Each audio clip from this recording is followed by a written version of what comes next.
세상에 어떻게 이런 일이 일어날 수 있는지 제가 작년에 겪었던 일은 타토픽감으로 정말 황당한 일입니다. 참 누구에게도 속 시원히 털어놓을 수 없었는데 오늘 모두 털어놓고 다 내려놓으려 합니다. 전 올해 33살 먹은 이혼남입니다. 참 어디서부터 말을 꺼내야 할지 전 재작년에 저보다 4살 어린 여자와 사내 연애 후 결혼하게 됐습니다. 저 와이프는 술을 좋아하고 노는 걸 좋아했지만 연애에는 서툴렀고 남자를 진지하게 만나본 건 처음이라며 저만 보면 수줍어하는 그 모습. 전 그 모습에 반했었죠.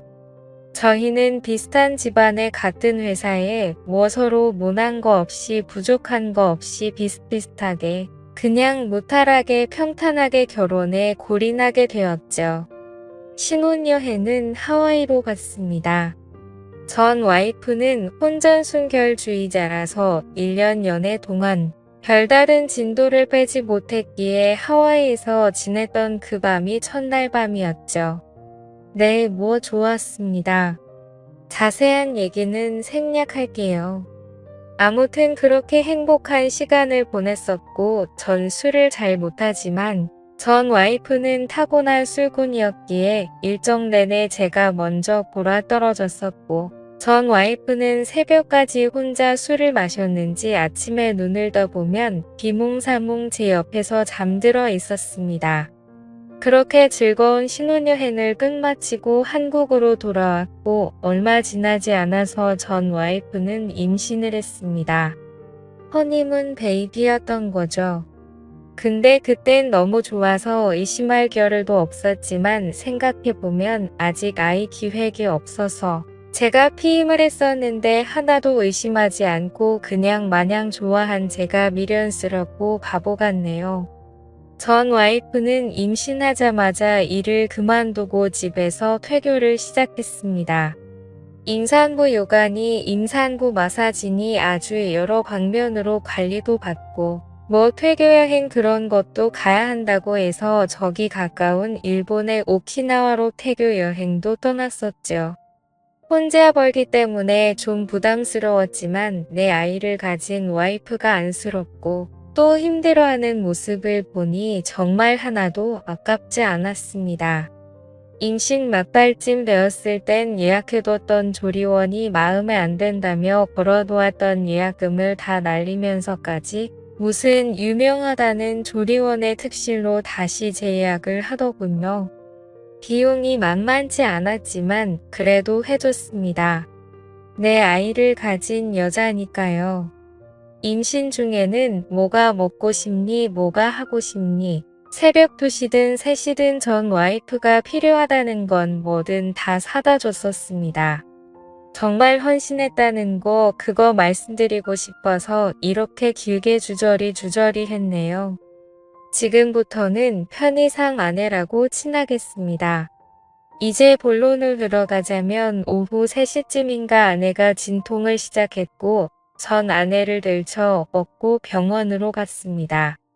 저희 집에서도 첫 아이고 와이프 쪽 친정에서도 첫 아이라서 우리 부모님들 그리고 제 동생 장인어른 장모님 그리고 처제까지 온 가족이 다 모여서 아내의 출산을 기다리고 있었죠.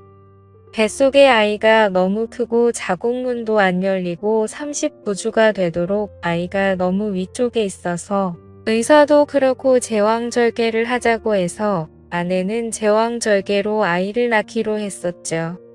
그렇게 아내는 수술실로 들어갔고 얼마 안 지나서 의왕하는 아기 울음소리가 들리길래야 내 아이가 세상에 나왔구나 참 벅차더군요. 근데 한참 지나도 아이 얼굴을 안 보여주길래 뭐지 싶었습니다. 아내는 입원실로 이동하고 다른 가족들은 왜 아이를 안 보여주냐며 병원에서 아우성이고 친구한테 듣기로는 수술실에서 바로 한 번 아기를 보여준다는데 안 보여주길래 저도 뭐지 싶었지만 간호사가 되게 난처해하면서 면회 시간을 볼 수 있다고 그러길래 아, 그런가 보다 싶어서 입원실에 간 아내의 손을 꼭 잡아주고 마취가 풀릴 때까지 같이 기다리고 있었죠. 마취가 풀린 아내는 절 보자마자 엉엉 울기 시작합니다. 오빠 애기 봤어? 아니, 이상하게 애기를 안 보여주네. 원래 이런 건가? 이 병원만 이런 건가? 알 수가 없네. 자기 귀는 우리 아가 봤어. 아기를 봤냐고 물어보는데도 아내는 아무 말도 하지 못하고 꼭꼭 울기만 합니다. 장모님이 전 와이프 보고 왜 우냐고 아프냐고 간호사한테 무통주사 놔달라고 간호사만 연신 불러대고 우리 부모님은 그런 아내가 안쓰러웠어. 연신 등을 쓰다듬어 주고 아내는 뭐가 불안한 듯 계속 덜덜 떨고 참 지금 생각해도 어이가 없네요. 그 다음날 또 온 가족이 다 모여서 면회 시간에 맞춰서 아이를 보러 병원에 갔습니다. 아내는 가족들을 보자마자 아이 조금 있다 보자고 안 된다며 꼿꼿거리고 도대체 애가 왜 이러나 싶어서 병원에다가 빨리 아이를 보여달라고 온 가족들이 다 요구를 했죠. 간호사는 되게 난처해하며 남편분만 이리로 오세요 하면서 절 부르길래 아, 원래 이 사람 저 사람 다 보면 병균이 옮을 수도 있으니까 남편만 보여주나 보다. 그리 생각하고 아내와 함께 신생아실로 갔죠. 아내는 신생아실로 가는 내내 휠체어 위에서 손을 달달달 덥니다. 전 아무것도 모르고 우리 애기가 그렇게 보고 싶냐 덜덜덜하는 아내 손을 꼭 잡아주며 신생아실로 가는데 간호사가 데리고 나오는 아이 좀 피부가 까무잡잡합니다. 눈도 너무 크고 까무잡잡하고 아무리 봐도 동양인이 아닌 것 같고 아내도 저도 피부가 흰 편인데 까무잡잡한 아기 뭐 흑인 계열, 중동 계열 그런 모습으로 보이더군요. 콩 심은데 콩나고 팥 심은데 팥나는 법인데 처음엔 바보같이 선생님 아이가 바뀐 것 같은데 간호사에게 아이가 바뀌었다고 우리 아이를 데려다 달라고 하는데 간호사는 어쩔 줄 몰라 하고 아내는 갑자기 미안하다며 꼭꼭 웁니다. 오빠 미안해 정말 미안해 전 상황 파악이 되질 않았고 멍하니 서서 아기를 바라보다가 그냥 밖으로 나와버렸습니다. 밖에 나와서 연신 줄담배를 피고 참 이게 무슨 일인가 어찌된 일인가 한참을 생각하다가 병실로 들어가는데 병실 앞에서 고성이 오갑니다. 장모님은 무릎을 꿇고 내가 딸을 잘못 줬다고 울고불고 우리 부모님은 이게 무슨 일이냐고 소리소리를 지르고 아내는 눈물만 꼭꼭 흘리고 전 그냥 병실로 들어가서 부모님 손을 이끌고 나와버렸습니다. 저게 내 아이는 아니든 어제 수술한 사람 붙잡고 할 얘기가 아닌 것 같아서요. 장모님은 절 보자마자 차서방 미안하네 차서방 얘기 좀 하게. 우리가 잘못했네 차서방 애타게 절 부르시는데 전 대답도 안 하고 부모님을 모시고 병실에서 나왔습니다. 4일 뒤 아내가 퇴원을 하고 저가 댁으로 와달라고 하더군요. 4일 동안 아내가 수백 통의 문자를 보내고 장모님의 수십 통의 전화를 했지만 전 하나도 답하지 않았습니다. 그냥 이혼 서류를 챙겨서 아내의 퇴원 당일 처가 댁으로 향했죠. 그제서야 전입을 열고 물었습니다. 어찌된 일이냐고 왜 피부색이 저러며 애 눈, 코, 입이 외국인 같냐고.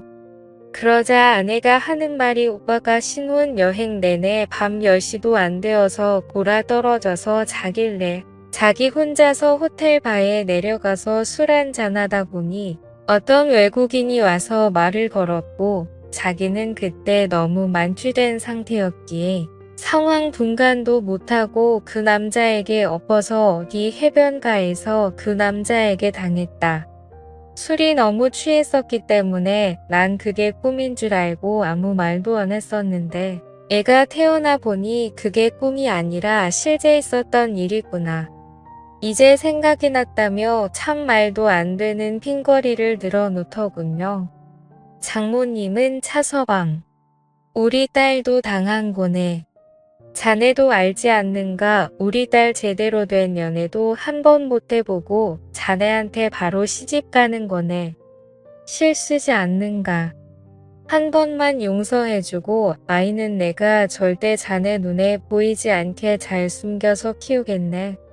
원한다면 외국으로 보내던지 어디 아이 없는 부모들한테 입양을 보내던지 자네가 원하는 대로 해주겠네. 계속 연신 저에게 사정을 하시고 장인어른은 계속 한숨만 쉬시고 그 와중에도 정말 아내가 그 남자에게 당했던 거라면 용서해야 할까?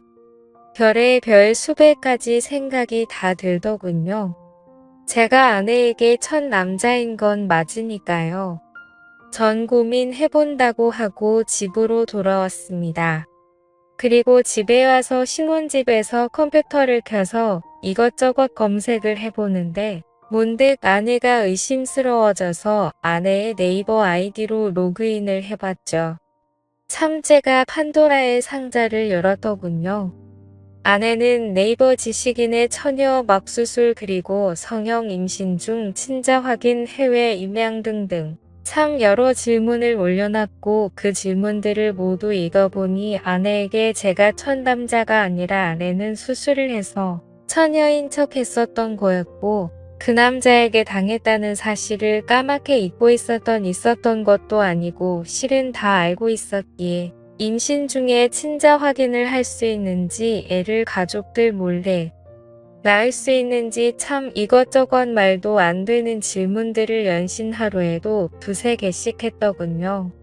참 지금 생각해보니 당했다는 것도 거짓답습니다.